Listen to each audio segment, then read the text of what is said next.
इस प्रोबेबिलिटी को हमने बांटा है 5 पार्ट में। पहले हम लोग देखेंगे बेसिक टर्म्स एंड डेफिनेशंस। इसके बाद देखेंगे कि क्वाइन पे कुछ प्रॉब्लम्स। जनरली क्वाइन पे प्रॉब्लम पूछा जाता है, डाइस पे प्रॉब्लम पूछा जाता है, कार्ड्स पे प्रॉब्लम पूछे जाते हैं, लॉटरी, बॉल्स, इन सबों पे पूछा जाता है। फिर हम लोग देखेंगे प्रोबेबिलिटी के डेफिनेशन वगैरह से स्टार्ट करेंगे। तो पहले आप लोग इसे लिख लीजिए। चलिए देखते हैं बेसिक टर्म्स एंड डेफिनेशन पे। पहला जो हो गया बेसिक टर्म्स एंड डेफिनेशन, ये कुछ डेफिनेशंस पता होना चाहिए, ठीक है। चलिए, पहला है प्रोबेबिलिटी। प्रोबेबिलिटी किसको कहते हैं? ठीक, प्रोबेबिलिटी, LITY, ठीक है। देखिए, प्रोबेबिलिटी किसको बोलेंगे? कोई मुझे बताए भाई, प्रोबेबिलिटी आप लोगों ने बहुत सारे पढ़ रखे होंगे बच्चे। चलिए देखिए, क्या है? The degree of certainty of occurrence of events is called probability. ठीक है, लिखते चलिएगा, मैं लिखवाते चले जा रहा हूँ, बस लिखते चलिएगा साथ में। प्रोबेबिलिटी कुछ भी नहीं है, संभावना का नाम है, ठीक है। जैसे कि आज बारिश होगा या नहीं होगा, यही संभावना हो सकता है। या फिर हम अगर कोई क्वाइन टॉस कर रहे हैं, बाय द वे हमारे हाथ में एक क्वाइन है और हम उसको अगर टॉस कर रहे हैं तो या फिर हेड आएगा या फिर टेल आएगा, ये भी संभावना की बात है।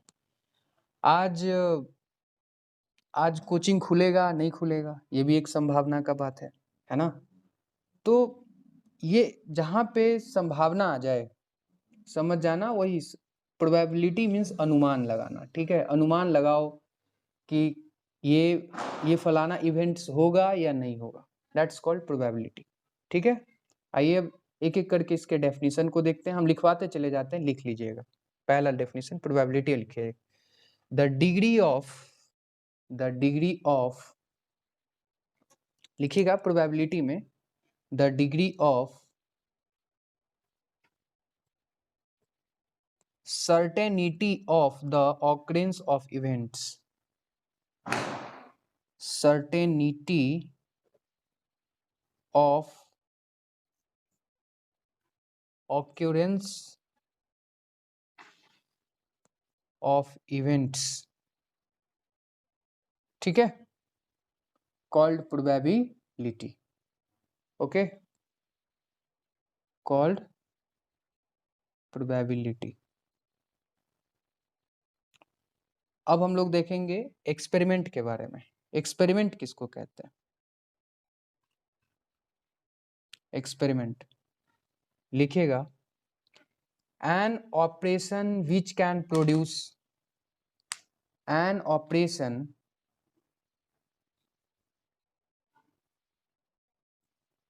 which can produce well defined outcomes, well defined outcomes called an experiment। देखो, कोई ऐसा ऑपरेशन जिसमें वेल डिफाइंड आउटकम निकले, उसको क्या कहेंगे? एक्सपेरिमेंट कहेंगे। अब एक्सपेरिमेंट भी दो तरीके का होता है, एक्सपेरिमेंट भी दो तरीके का होता है। वेल डिफाइंड आउटकम्स का मतलब यहाँ होता है रिजल्ट, कुछ न कुछ रिजल्ट उसके आने चाहिए, ठीक है। चलिए, तो अब हम लोग देखते हैं कि एक्सपेरिमेंट भी दो तरीके का होता है। एक्सपेरिमेंट भी दो तरीके का होता है। तो एक्सपेरिमेंट जो है दो तरीके, experiment are of two types, लिखिएगा, experiment are of two types. Experiment दो तरीके का होता है। फर्स्ट लिख लीजिएगा, फर्स्ट जो हो गया डिटरमिनिस्टिक एक्सपेरिमेंट,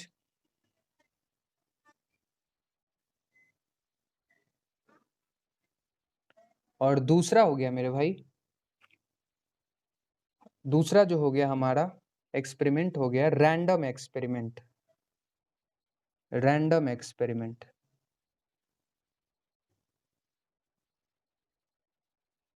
ओके, एक्सपेरिमेंट भी दो तरीके का हो गया, एक हो गया डिटर्मिनिस्टिक एक्सपेरिमेंट और दूसरा हो गया random experiment.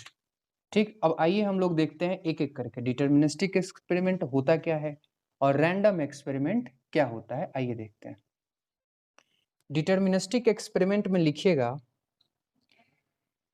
Those experiment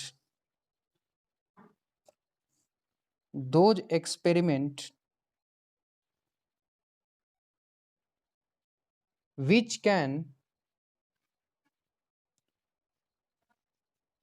repeated under identical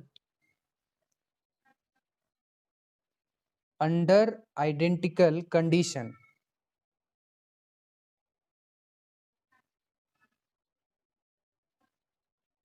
under identical conditions produce the same result or outcomes, produce the same result और outcomes.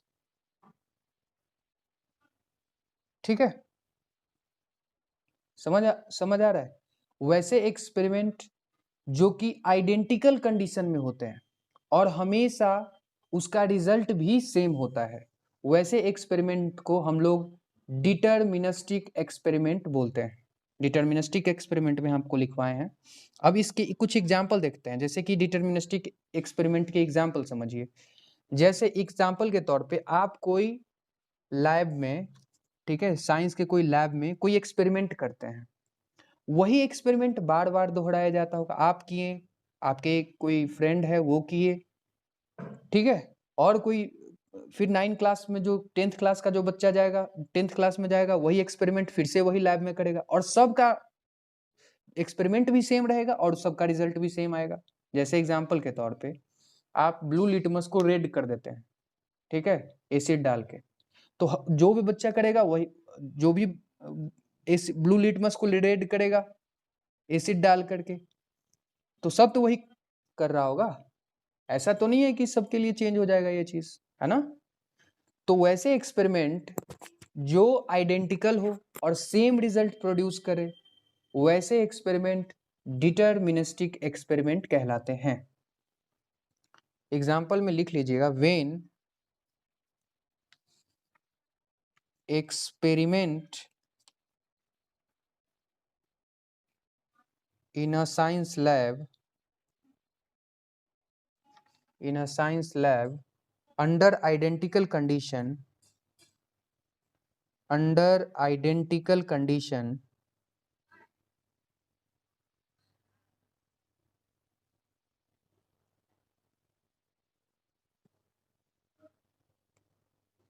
produce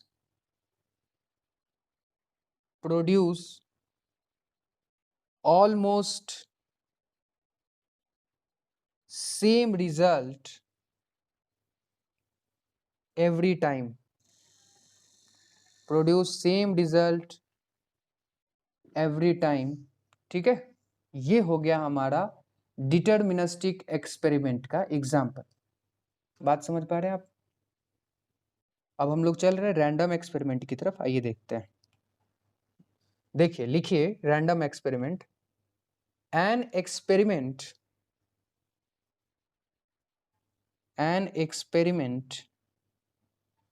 in which all possible outcomes are known,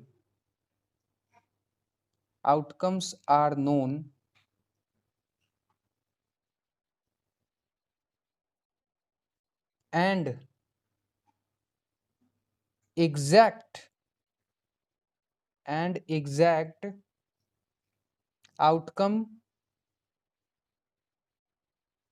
outcomes cannot be predicted,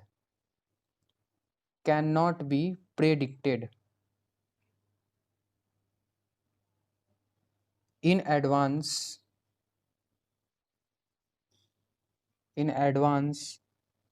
called random experiment, called random experiment। ठीक है, देखिए random experiment कहा क्या, इसमें क्या था कि एक ही तरीके का एक्सपेरिमेंट होता था और सारे एक्सपेरिमेंट का रिजल्ट ऑलमोस्ट हम लोगों को पहले से ही पता रहता था।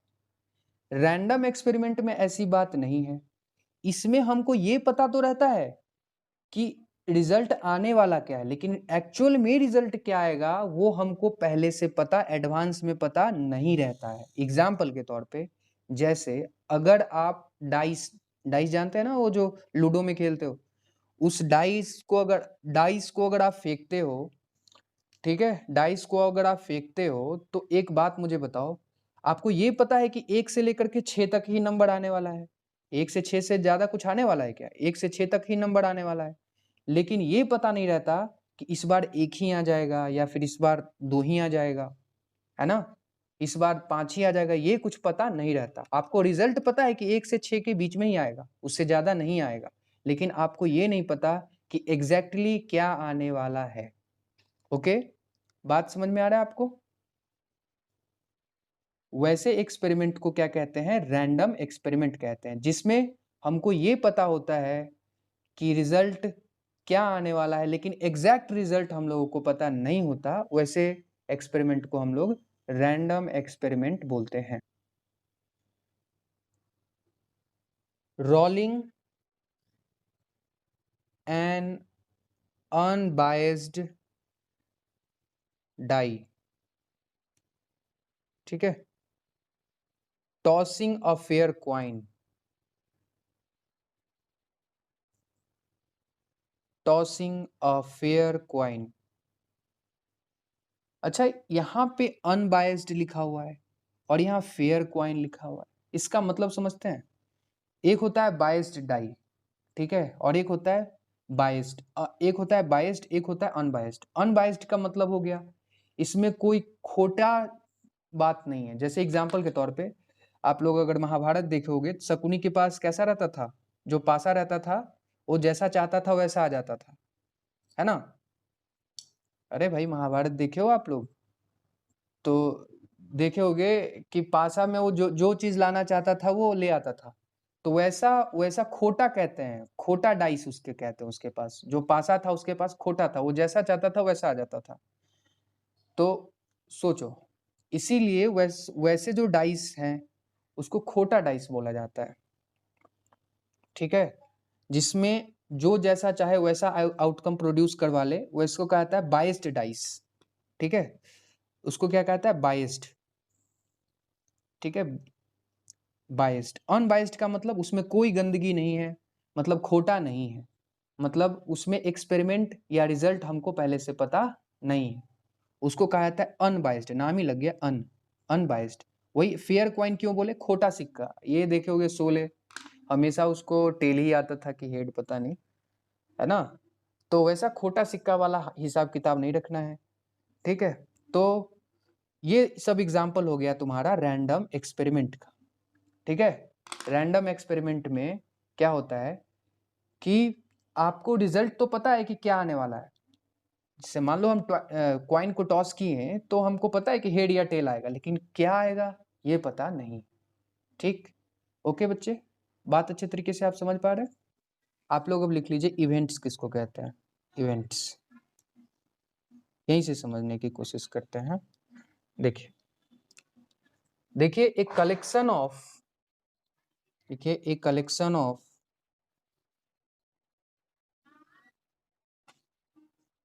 a collection of all or some of the possible outcomes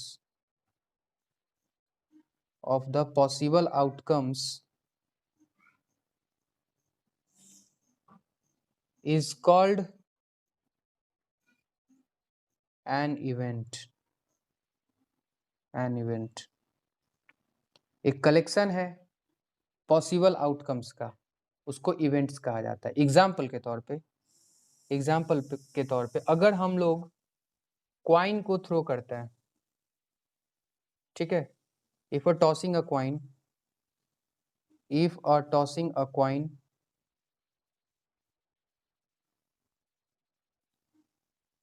coined लिख दिए भाई, क्वाइन है हुआ, ठीक है, if a tossing a coin,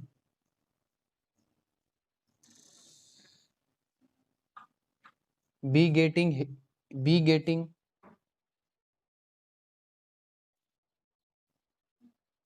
head, if a tossing a coin, if a tossing a one coin लिख देना, be getting head और tail, ठीक है। इवेंट्स कहेंगे, इवेंट्स किसको कहेंगे, उसके रिजल्ट्स को लिख लीजिए, जो भी एक्सपेरिमेंट किए हैं उसके रिजल्ट को आप अगर लिख लिए तो वही वही उसको क्या कहते थे, इवेंट्स कह देते हैं। एग्जाम्पल, एक और एग्जाम्पल लेते हैं, जैसे कि अब अगर आप डाइस को थ्रो करते हैं, मैं ये कह रहा हूं कि जैसे एक डाइस को आप थ्रो करते हैं,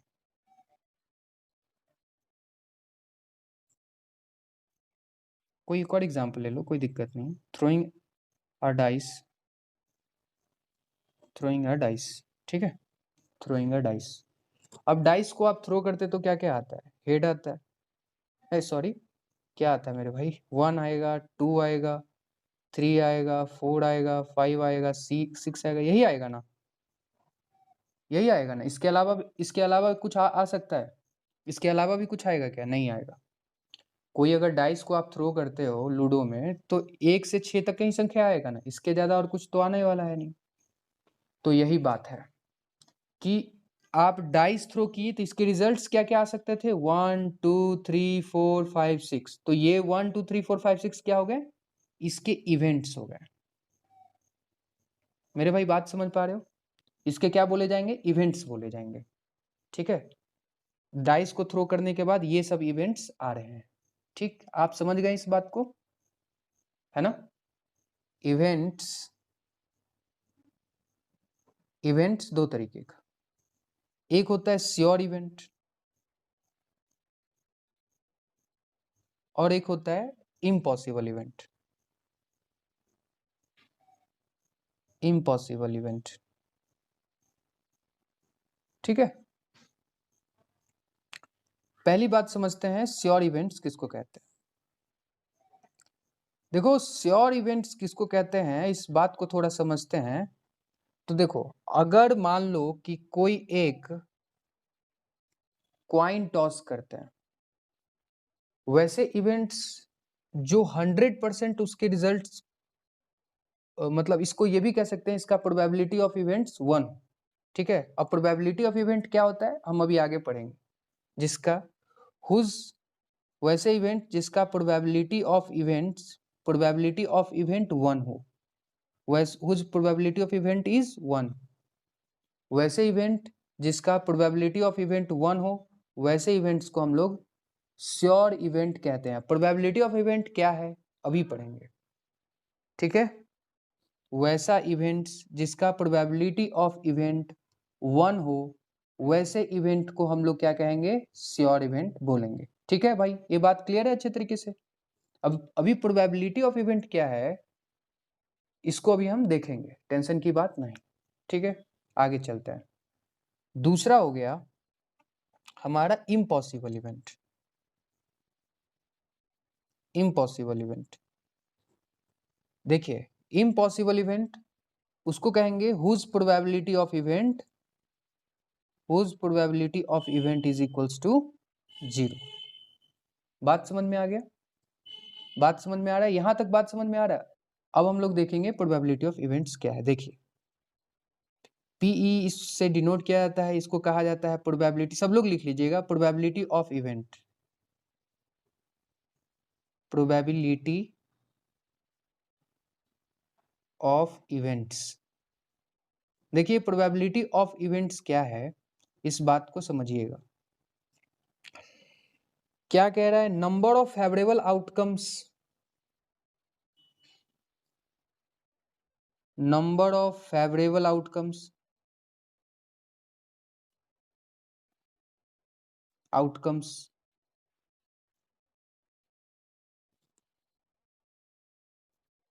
ठीक है, 2 इवेंट्स, 2 इवेंट्स ई ऐसे कर देना, है ना, by total number of possible outcomes, by total number of possible outcomes. देखिएगा जरा, अब समझते हैं कि प्रोबेबिलिटी ऑफ इवेंट्स में है क्या, क्या पढ़ना है, इस बात को समझिएगा। Number of favourable outcomes by total number of possible outcomes, यही प्रोबेबिलिटी का फॉर्मूला है और इसी फॉर्मूले से पूरे एक्सरसाइज को बनना है। इसीलिए इस फॉर्मूले को समझने का पहले प्रयास करते हैं।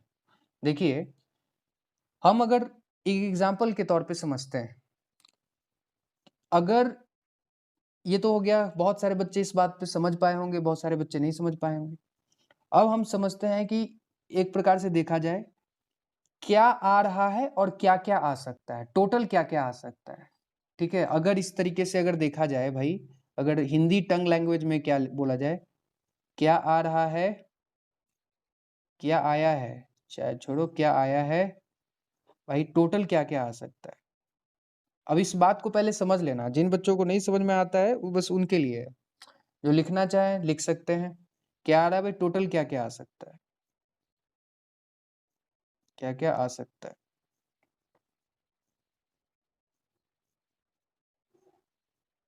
क्या आया है और टोटल क्या क्या आ सकता है, बस इसी को प्रोबेबिलिटी ऑफ इवेंट कहते हो, दूसरे लैंग्वेज में अगर हम तुमसे बात करें तो। ठीक, क्या आया है और टोटल क्या क्या आ सकता है। एग्जाम्पल, जैसे अगर आपसे अगर हम बात करें कि एक मतलब आप जो है क्वाइन टॉस करो, tossing a coin, tossing a coin. अच्छा, टॉसिंग अगर हम क्वाइन को टॉस करेंगे तो क्या क्या प्रोबेबिलिटी ऑफ इवेंट कैसे निकालेंगे इसका, एक बात बताओ, इसके इवेंट्स क्या क्या होंगे बताओ तो, इसके टोटल इवेंट्स क्या क्या होंगे बताओ। हाँ, टोटल इवेंट्स या फिर हेड्स आ सकता है या फिर टेल आ सकता है, इवेंट्स यही होगा ना भाई, उसके रिजल्ट यही होंगे ना, हेड आएगा या फिर टेल आएगा। अच्छा, हेड आएगा टेल आएगा, लेकिन आ सकता क्या क्या है, दोनों में से कोई एक ही, है ना, दोनों में से कोई एक ही आएगा ना। नंबर ऑफ फेवरेबल आउटकम्स कितना हो गया, नंबर ऑफ फेवरेबल आउटकम्स कितना हो गया, 1, और टोटल, इवेंट्स कितने हो गए, 2, 2 हो गए ना, हेड और टेल। तो इसके प्रोबेबिलिटी ऑफ इवेंट्स क्या क्या हो गए, प्रोबेबिलिटी ऑफ इवेंट्स क्या कहोगे, 1/2, बस that's called the probability of event. Number of favourable outcomes by total outcomes, total number of possible outcomes, ये बोल दोगे। अगर हम इस फॉर्मूला पे आए, क्या आया है और क्या क्या आ सकता है। अच्छा, क्या आया है, हेड या टेल में से कोई एक हेड आया है, और क्या क्या आ सकता है, तो हेड या टेल में से दोनों में से कोई एक आ सकता है, यही होगा ना। देखो, समझो एक बात को, क्या आया है, हेड या टेल में से कोई एक ही हेड ही आया है, या क्या क्या आ सकता है, हेड और टेल दो में से कोई आ सकता है। तो हम यही फॉर्मूला हिंदी में लिख करके सिखाए हैं, क्या आया है तो हेड आया है, और क्या क्या आ सकता है, हेड और टेल में से दोनों को में से कुछ भी पॉसिबल हो सकता है, कुछ भी आ सकता है। तो 2, 2 आ सकता है, उसमें से एक आया है, तो 1/2 उसका प्रोबेबिलिटी ऑफ इवेंट्स माना जाएगा। बात समझ पाए मेरी बात को आप लोग समझ पाए।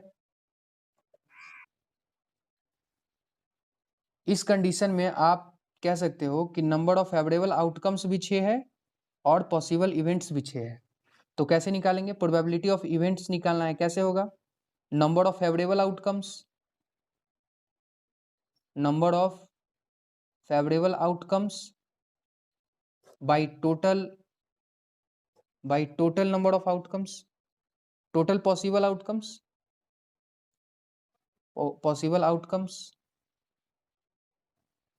अच्छा, तो कितना हो गया, 6/6, कट गया, हो गया 1। ठीक है मेरे भाई, बात समझ पा रहे हो आप। जरा, in a single toss of dice, what is the probability of getting number 8, what is the probability of getting number 8 आने का क्या संभावना है? किसी डाइस को अगर हम टॉस करेंगे तो 8 आने का क्या संभावना है? बताओ तुम, बताओ भाई। 8 आने का क्या संभावना है? 0। 8 आने का 0 संभावना है। तो कैसे होगा? प्रोबेबिलिटी ऑफ इवेंट्स क्या हो गया? 8 आने का कोई संभावना नहीं है, 0 संभावना है। और आ के कितना सकता है? आ कितना सकता है? डाइस में कितना संख्या? Total number of possible outcomes कितना है? Total number of possible outcomes 6 है। तो 0 में 6 से डिवाइड करोगे तो 0 ही आएगा। तो ये एक एग्जाम्पल हो गया इम्पॉसिबल इवेंट का। ठीक है, एग्जाम्पल ये किसका हो गया? इम्पॉसिबल इवेंट का। तो इम्पॉसिबल इवेंट का हमेशा प्रोबेबिलिटी 0 होता है।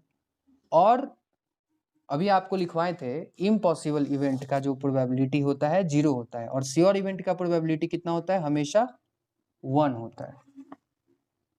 ठीक है मेरे भाई, बात समझ आ रहा है आपको, है ना? बात, चलिए इस चीज को लिख लीजिएगा नोट में करके। देखिए क्या है, प्रोबेबिलिटी ऑफ इवेंट्स जो होता है ना, हमेशा एक से बड़ा, एक से हमेशा छोटा या इसके इक्वल हो सकता है, और हमेशा 0 से बड़ा और या इक्वल हो सकता है। बात समझ में आ रहा है? 0 से बड़ा या इक्वल हो सकता है। 0 कब होगा? 0 कब होगा? इम्पॉसिबल इवेंट के लिए, और इससे बड़ा हो जाएगा। ठीक है, इससे बड़ा या इक्वल हो सकता है। और कितने के बराबर हो सकता है? प्रोबेबिलिटी ऑफ इवेंट्स 1 या इससे छोटा होता है। ठीक है, प्रोबेबिलिटी ऑफ इवेंट्स जो होता है 0 से बड़ा होता है और 1 से छोटा होता है। ये 0 और 1 के बराबर भी हो सकता है, इसीलिए नीचे में इस तरीके से लगा हुआ है। ठीक है, इस साइन का मतलब क्या है पहले समझ लो। इसका मतलब है बड़ा भी हो सकता है और इसके इक्वल भी हो सकता है। ठीक है, और इसका मतलब हो गया प्रोबेबिलिटी ऑफ इवेंट्स 1 से छोटा भी हो सकता है और 1 के इक्वल भी हो सकता है। बात अच्छे तरीके से क्लियर है मेरे भाई? है भाई, बात अच्छे तरीके से क्लियर हो? तो पहला हो गया।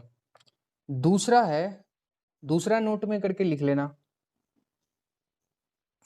दूसरा नोट में करके लिख लेना। अच्छा, हम आपसे पूछें, हम आपसे एक बात पूछते हैं कि अच्छा वो हम आगे करवाएंगे, छोड़ दीजिए आप फिलहाल। हम ये चीज़ को आगे समझाएंगे कैसे हम लिख रहे हैं, इसको एग्जाम्पल के तौर पे आगे समझाने की कोशिश हम करेंगे।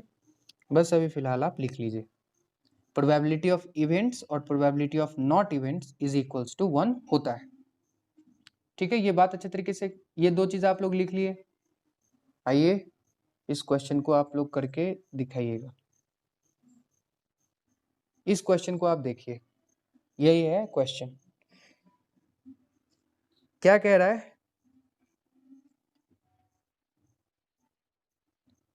To unbiased coin are tossed simultaneously. दो जो है सिक्के को उछाला गया। अनबाइस्ड का मतलब आप लोग समझ गए होंगे, अनबाइस्ड क्यों लगाया है, ये बात तो आप लोग को समझ में आ चुका है। ठीक है, दो अनबाइस्ड कॉइन को साइमल्टेनियसली, साइमल्टेनियसली मतलब एक साथ उछाल देना, एक साथ काम कर देना, साइमल्टेनियसली उछाला गया। तो बताना है कि उन दो कॉइन में कि 2 हेड आने का क्या संभावना है, 1 हेड आने का क्या संभावना है, 1 टेल आने का क्या संभावना है, एटलीस्ट 1 हेड आने का क्या संभावना है, एट मोस्ट 1 हेड आने का क्या संभावना है, नो हेड आने का क्या संभावना है। चलिए सब लोग आंसर कीजिए, फिर लास्ट में इन सारे क्वेश्चन का हम आंसर करेंगे। इस क्वेश्चन को देखिएगा जरा, यहाँ पे आपसे बोल सकता है एग्जैक्टली 2 हेड, तो यहाँ पे 2 हेड वाला कितना हो सकता है? एक ही हो रहा है ना 2 हेड वाला, तो 2 हेड वाला एक ही हो रहा है। तो देखिए एग्जैक्टली 2 हेड है, एग्जैक्टली 2 हेड कितना आया? एग्जैक्टली 2 हेड तो एक ही आया। तो इसका क्या कह सकते हैं, फेवरेबल आउटकम्स कितना हो गया? फेवरेबल आउटकम कितना हो गया? फेवरेबल आउटकम्स हो गया 1, और टोटल पॉसिबल आउटकम्स कितना हो गया? टोटल पॉसिबल आउटकम कितना हो गया? 4। यानी ऐसे करके लिख देना 1/4। तो इसका जो हो गया प्रोबेबिलिटी ऑफ इवेंट्स कितना हो गया? प्रोबेबिलिटी ऑफ इवेंट हो गया 1/4। आप लोग मेरी बात को अच्छे तरीके से समझ पा रहे हैं? मतलब क्या पूछा गया है और टोटल क्या क्या आ सकता है, कुल मिला के यही है, ये इसी का नाम है प्रोबेबिलिटी। प्रोबेबिलिटी बहुत ही अच्छा चैप्टर है, आपको फ्री में 5 से 6 मार्क्स दे सकता है, ठीक है। फ्री का ये मार्क्स है, उठा लो ऐसे ही, नहीं तो बहुत पछता जाओगे, ठीक है। आइए, बहुत ही आरामदायक चैप्टर है जिसमें कुछ करना ही नहीं। आइए देखते हैं नेक्स्ट क्वेश्चन कहता है। नेक्स्ट क्वेश्चन में कह रहा है वन हेड वाला। वन हेड वाला क्या क्या है, कौन कौन सा है वन हेड वाला, बताना जरा। वन हेड वाला कितना है बताओ। एक हेड वाला एक है, ये एक हेड वाला, तो नंबर ऑफ वन हेड वाला फेवरेबल आउटकम्स कितना हो गया, फेवरेबल आउटकम हो गया 2, और टोटल पॉसिबल आउटकम्स तो अभी हम लोग देख चुके हैं, टोटल पॉसिबल आउटकम्स 4 हो गया। तो इसका प्रोबेबिलिटी ऑफ इवेंट्स क्या हो गया 2/4। 2/4 नहीं लिख के इसको काटेंगे भी, हो जाएगा 1/2 हो जाएगा। मेरी बात को आप लोग समझ पा रहे हैं क्या? चलिए, तीसरा जो क्वेश्चन आपसे पूछा गया है, जो थर्ड क्वेश्चन आपसे पूछा गया है मेरे भाई, ये पूछा गया है वन टेल का। वन टेल, एक टेल वाला कितना है? इस क्वेश्चन में देखिए जरा, एक टेल वाला कितना है बताइए, एक टेल वाला बताइए। हाँ, एक टेल वाला भी 2 है।